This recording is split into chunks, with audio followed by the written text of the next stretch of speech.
દરેક ટેન્શન એ એન્ઝાયટી નથી અને દરેક એન્ઝાયટી એ ટેન્શન પણ નથી. ચાલો 1 મિનિટમાં આપણે સમજીએ. સૌથી પહેલાં સમજીએ સ્ટ્રેસ એટલે શું. સ્ટ્રેસ એ ઘણા કારણોસર થઈ શકે છે, જેમ કે જોબનું પ્રેશર, એક્ઝામનું પ્રેશર અથવા તો પરિવારની જવાબદારી.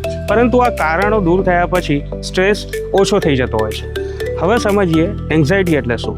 એન્ઝાયટીમાં વ્યક્તિને સતત ડર, ચિંતા અથવા તો બેચેની રહ્યા કરે છે, કોઈ પણ સ્પષ્ટ કારણ વગર, અને વ્યક્તિને એવું લાગ્યા કરે છે કે કંઈ ખોટું એની સાથે થઈ જવાનું છે. ફર્ક યાદ રાખવાની સૌથી સરળ રીત: સ્ટ્રેસ એટલે બહારની પરિસ્થિતિઓનું દબાણ અને એન્ઝાયટી એટલે અંદરથી સતત ડર અને ચિંતા. તો શું કરવું? પૂરતી ઊંઘ લો, નિયમિત કસરત કરો, પરિવાર અથવા તો મિત્રો સાથે વાત કરો, અને જો આ ચિંતા ઘણા લાંબા અઠવાડિયા સુધી રહે અને જો રોજિંદા જીવનમાં મુશ્કેલીઓ ઊભી કરે અને પેનિક એટેક જેવા લક્ષણો દેખાય તો સાયકોલોજિસ્ટની સલાહ લો.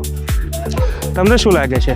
તમને સ્ટ્રેસ છે કે એન્ઝાયટી? કોમેન્ટમાં મને જરૂરથી જણાવજો. અને આવા સરળ વિષયો માટે મારી સાથે બન્યા રહેજો.